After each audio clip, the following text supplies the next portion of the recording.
They just keep telling on themselves. I want you to pay close attention to what they say. And then remember all of the different articles that have come out over the last like 2 to 3 days and what they've been saying, especially articles from the Fed. OK, they made it very clear, but they were saying two things that don't go together. But listen to this. OK, they're going to expose themselves.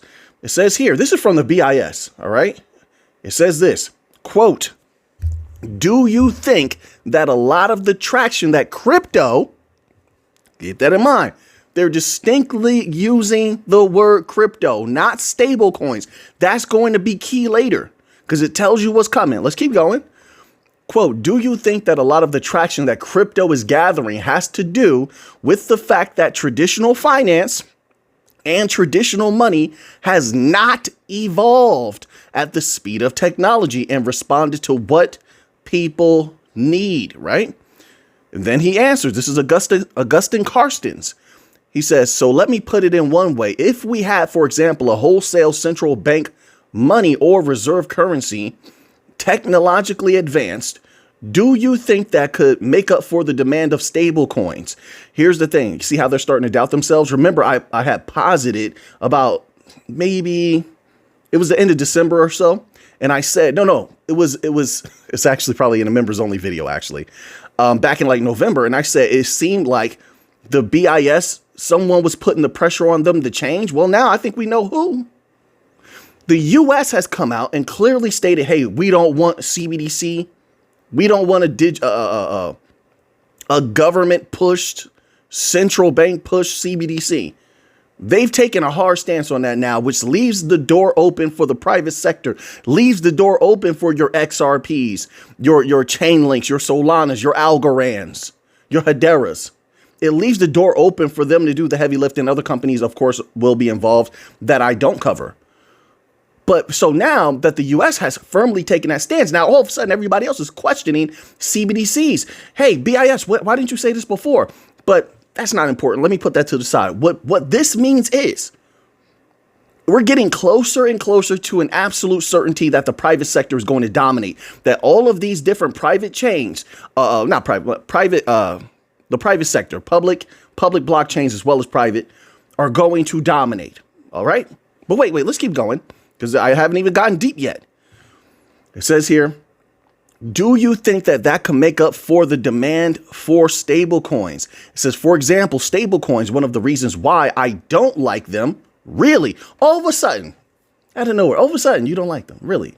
That's interesting to me. Sounds a lot like what the flip-flopping that the Fed did 2-3 years ago. First, they loved stable coins, then they went against stable coins, only to come back now and love stable coins again. You think not? Christopher Waller, just type in Christopher Waller, Fed governor, stable coins on Google, you're going to see the articles. Now they love stable coins again. Right. What's going on here? Wait. It says, if you need, it says, I don't like them is that when you talk about money, if you need to put as a previous adjective, quote, stable, unquote, that tells you there is something wrong or there is some vulnerability there. No, not necessarily. It tells you that there was a lot of ignorance from the legacy system heaping negativities upon anything that was DLT related. So they had to put that adjective there to allay people's fears and concerns, to remedy the fears and concerns, to let them know, hey, this is different than crypto, because back then it was your legacy system that tried to make crypto look bad. But now that crypto is dominating, now that we're getting a fair legislation is brewing all over the place. Now that more people than ever are hip to crypto, using crypto, all the companies want crypto. They're all making money off crypto or planning to. Now the tide has changed. So now you have to pretend like, well, the reason that I have a problem with stablecoins, look at this verbiage. That's so weak and silly. And you know it. Because now, so what happened is now you have to change your verbiage because even though the BIS, acknowledged that the private sector was going to win, you worked with all of them. You worked with Stellar before. You've worked with Ripple plenty of times. You worked with R3 and a whole host of various cryptos. So you saw the power. You saw the global reach, and you also saw your arms get shorter because the world has become fragmented and they don't have to listen to you anymore. You can't drag them all together anymore. They're all doing their own thing, which leaves only one mega system that can connect everything together. Only one mega system that can bring all that money in so that people from top to bottom will see those prices explode and their lives will change. The entirety of the world will change. You want to be real? Because so many new people will come into power overnight. Value, yes. Power overnight. So now you have to sort of flip-flop and change your verbiage. But that's not what I wanted to get to. Like I said, I didn't even get deep yet, but let's keep going. It says now stable coins are backed by U.S. treasuries or by cash. Right. So what is the problem with the adjective, with the verbiage? Is meaningless, is irrelevant. Why even bring it up? If it's backed by serious entities now, it's taken serious now, then the wording means nothing. The wording is but a container for meaning. So why'd you even put that in there? But let's keep going. It says, which at the end of the day is the, quote, real thing, unquote. Once again, the container is just as important as what the container has inside of it. I mean, you can't eat the beef you order from somewhere else if they don't put it into a container. The container is important for transport of whatever the substance is. So stable coins, wherever they derive their value from, which fiat derives their value from, nothing. So how could you make that possible argument? That's not really what you're on about, though. Don't worry, we're going to get there. I'm just stripping away all the illusions before we get to the point. They know something big is coming and they can't avoid it. And they've been doing too much talking and they've been exposing themselves for sure. We're going to get there. Don't worry. I'm telling you. It says here, at the end of the day is the, quote, real thing, unquote. So shouldn't we concentrate more on making the, quote, real thing to be able to be represented technologically in such a way that the space that stable coins or crypto, notice how they have to include crypto. They've always just talked stablecoin, and they'll mention crypto separately, never, very rarely at the same time, but they have to now put crypto right next to the stablecoins. There's a reason for that. Now, I want to put out the idea. I think stablecoins aren't going to be what's hot. I think crypto is going to be what's hot. Outright cryptos are going to be what's hot, what's going to be moving that value. I think they know it. They see it. Companies don't care about stablecoins. They don't care about stablecoins.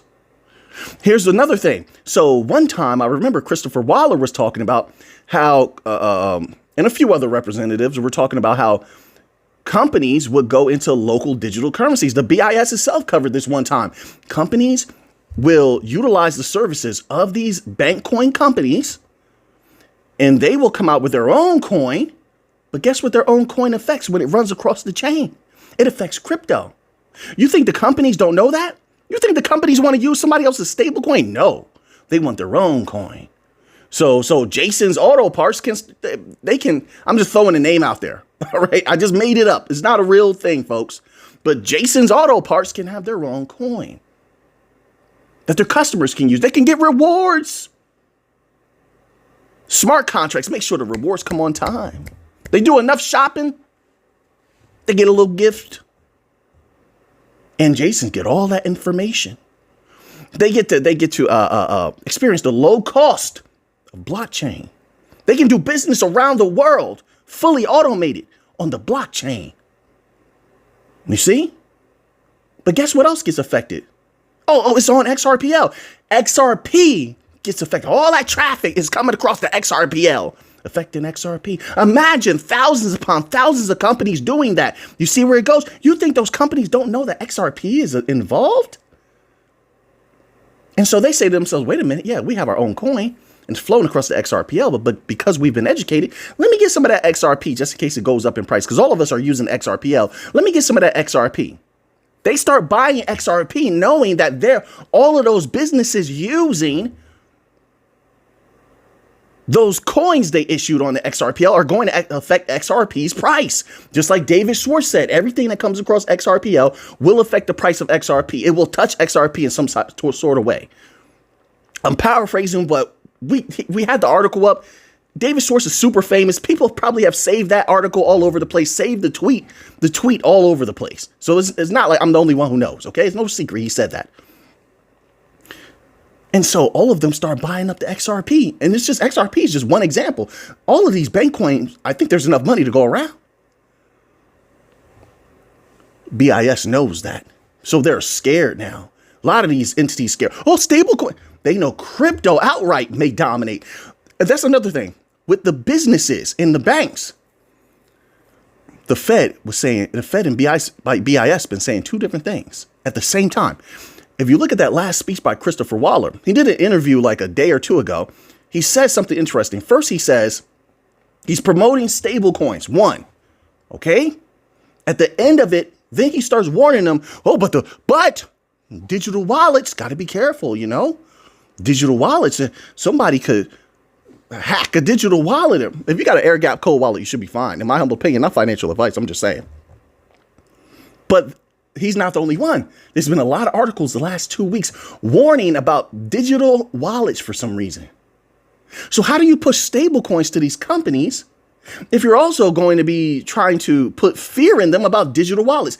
Well, one, you want them to wait on your digital wallet, but two, it's going to be too late because you know what the companies are going to say logically? Well, I guess I won't use digital wallets long term, so I don't have I don't have maximum vulnerability. What they're going to do is go from regular crypto, right? They can go from regular crypto right into US dollars. And the US has been on this big pushing US dollar thing. Yeah. No, not because they're pegged to a US dollar that's going to give them an advantage. I don't think so. Because a lot of companies will take years before they accept stable coins. That's another thing that's very interesting. Remember, as of now, companies are more familiar with Bitcoin and regular crypto and how it flows and functions than they are with stable coins. Because they've been making money with it, and money talks. There's no way around it. Money talks. And so it's gotten a lot of people involved. All that money they've made from Bitcoin and XRP and Ethereum. So they're familiar with that. They trust that. What's this stable coin thing? What's this about? Why do I need this extra thing? Why don't I just go into US dollars? And once again, the US is pushing a raw US dollar agenda, period.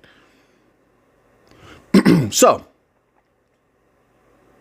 as they're buying up these regular cryptos, because once again, like I said, they have their stuff issued on the XRPL as an example. They know that the XRP's price is going to be affected. They buy some of that so they can ride that price, that wave up, knowing these things are only going to grow in popularity over the next few years. Now it's time for them to liquidate some XRP, and they will, or Bitcoin, whatever. But I'm going to use XRP because it's a bank coin, utility coin. But so now it's time for them to liquidate that XRP. Why wouldn't they just take their whatever their local digital currency is, their company's currency, convert that into XRP, sell that all at once into US dollars. Now they can use those US dollars all over the world. I'm telling you, a lot of companies are going to think like that. They're not going to go into a stable coin knowing that this country might not accept this stable coin. This company might not accept this stable coin. Why would they go into something that's going to be limited for a long amount of time? And unfortunately, a lot of them are going to think like that. They're going straight into US dollars. Right? So there's that, right? So what does that mean for regular crypto? Regular crypto has another catalyst that's very rarely spoken about. Most people are not seeing that could make that price explode. That's what it means. That's where we came. That's where all of this led to that I'm talking about here. And there's one more thing, actually, and I'm going to show you something, some proof, okay? That regular crypto, even down to meme coins, they're going to prefer. Okay, they're more popular. People are going to learn about them. This article here, all right, and we took a little time to get here, but all of these videos recently matter. I'm telling you, connected all together. You're going to see a picture most people are never going to see, which means you're going to know catalysts most people are never going to take into account. That's just a fact. This article is a little bit of proof. This article is titled "Arthur Hayes: Meme Coins Will Dominate Political Campaigns." Let's read a little bit of this. Arthur Hayes, former BitMEX CEO, has made an audacious prediction. By 2026, meme coins will dominate political advertising. It sounds like something straight out of a sci-fi. No, it doesn't. Stop saying stuff like that. Let's jump ahead. Just give me the facts. Give me the information about what he said.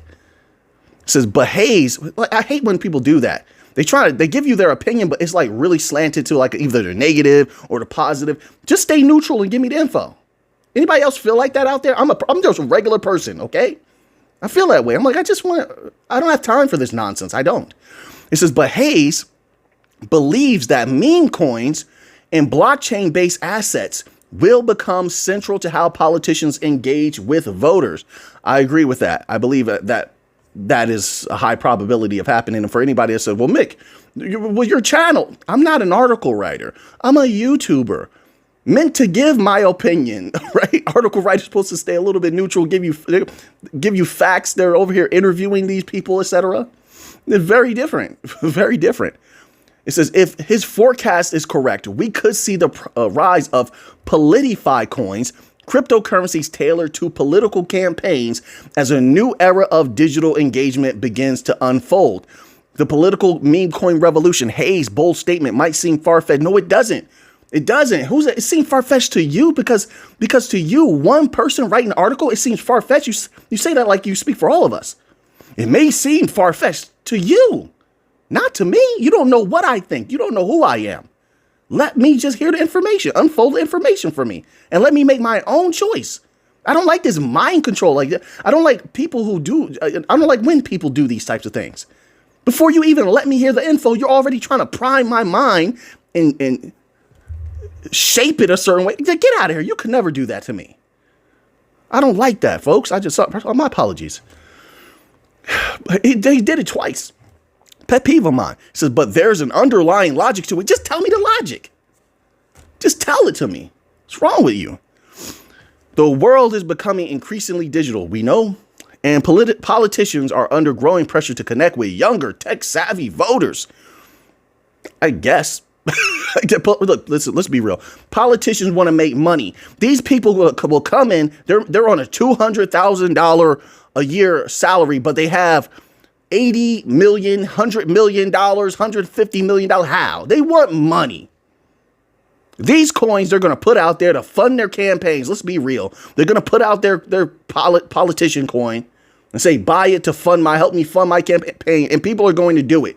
It's going to pump like crazy because what's going to happen is people that don't even care about politics, which is a lot of people. We don't care about any politics, but some of us will see that money about to be made. They'll jump into that just to make that money. That's the main thing that they're going to do. Most likely. And sure, they could have some smart contract thing where they give the people some kind of reward or NFT or something like that. But in the end, I see them using it to make money. But this plays into what I was saying before. You think they're going to go from that to a stable coin? They're going from that into regular US dollars. They're not going to take the chance for a stable coin to get depegged or something crazy to happen. There'd be too much trouble. They're going straight from that into US dollars, in my humble opinion. I could throw commodities in there, but I don't think they're going to do that. I just don't. They love to look at, no, I don't think so. They love to look at that cash pile on the side that they're holding and say, look, I have this much. Look, I'm rich. They love that. Remember, these politicians, a lot of them, most of them, came from nothing, zero. Now, for some reason, like I said, even though they have a very small salary per year, multimillionaires, where did that come from? They want the money. But yes, this is going to affect crypto. A lot of these meme coins, for an example, on Solana, that's going to affect Solana. They easily issue these meme coins on Solana. That's going to affect Solana. It already did. You don't think that all these millions of people get fired up about politics also. They're going to play. Heck, they put this politician's amount here and his opponent's amount here that they have in these meme coins. The people will run that up just to win. Run that up. I mean, they're going to make that price explode just to say, look, our guy's going to win. He has this much. That guy has less amount. That's going to skyrocket those prices, and that's going to affect whatever chain they issue those on. Another example. Stable coins don't necessarily have to be as dominant as what the governments and the bank representatives want you to believe. It's an idea that they're pushing for, it's what they want, but they haven't been getting what they want as of late, have they? No, the world's been changing. They've gotten almost nothing that they want. The world's been almost flipped on its head. They've been losing the last few years. Why would we be led to believe anything would change in that? I question it. I do. All right, let's go here. I want to end off with this. A little bit of Bitcoin news. I feel like all of that was XRP, bank coin related news. Those first two articles, 100%. So let's end off with a little bit of Bitcoin news here. Okay. I have a few Bitcoin articles. Let's see which one is most potent.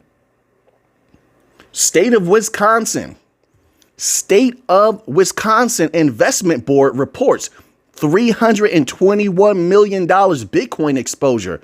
The state's pension fund increased its Bitcoin exposure while also consolidating its investment into a single exchange traded fund, single ETF. The state of Wisconsin Investment Board, the entity overseeing the state's pension fund, increases Bitcoin exposure to around $321 million. Look, things are getting serious.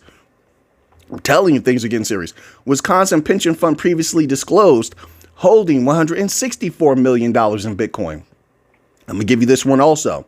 I'm going to squeeze this one in here. This article is titled, Crypto Bills Stack Up Across the U.S. from Bitcoin Reserves to Task Forces. The golden age of crypto is coming, and it's going to sweep over the entire globe.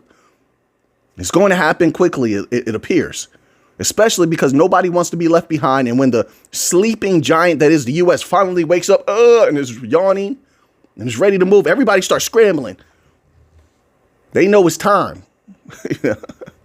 It's like when the lazy worker at the job is actually putting in some work, and you're like, wait, why are they working? Oh, is an inspector coming today? Is somebody special coming today? Why is that guy work? Then everybody else starts picking up their work a little bit. It's like that. All right. This week, 4 different states introduced crypto-related bills, bringing the number of U.S. states to introduce such legislation up to 9 in February alone. Is kicking up into high gear. You're either ready or you're not. Who knows when it's going to happen, but it looks like in the next year, something big is going to happen. It says state lawmakers across the U.S. are introducing crypto-focused legislation with bills as diverse as the states themselves. Since the beginning of February, 9 U.S. states have introduced some form of legislation pertaining to cryptocurrency. Yeah, they want that money. They need the technology also. Let's keep going. The bills, a little bit of a runny nose. My apologies, folks. The bills range from Bitcoin reserves to task forces designed to better inform state policies on digital assets. You got to understand, right behind here, behind the camera, I have a huge window. Behind that window are all my different bushes. There's different flowers growing there. And that pollen has been coming out early. I don't know what's going on. It's been coming out early and it's been hitting me hard, okay? It has. Eyes burning, sometimes nose a little runny. Anybody else experiencing that? But yeah, and another thing, the birds have been out early. Anybody notice that? Certain birds typically in this area, they leave for a long while. They don't come back until it's deep spring. They're back already. What is going on? So there's been a lot of allergies and stuff like that I've been battling. All right. See, I'm transparent. The bills range from Bitcoin reserves to task forces designed to better inform state policies on digital assets. Notice once again, they've shifted mostly from talking about stablecoins to just talking about crypto overall. They're leaving it obtuse. I've even seen a multitude of articles where they're not just talking about Bitcoin. They specifically just say crypto now instead of Bitcoin because they want to be able to make money off of Bitcoin, Ethereum, Solana. They know they're legit. XRP, they know they're legit. They know there's money there. They need the money and they want the money. It all boils down to money. Yes, the technology is great, but they're seeing dollar signs. They're seeing power. They're seeing new mansions. All right. And they want in on it. They weren't able to get in on it like they wanted to in the past because there was all of these barricades in front of it. But now, not so much. They want their cut majorly out and open. That's going to be a big catalyst. So let me know what you think about that. And now that you have that information, what are you going to do with it? I know what I'm going to do with it. So until next time, everybody, let's get to the money.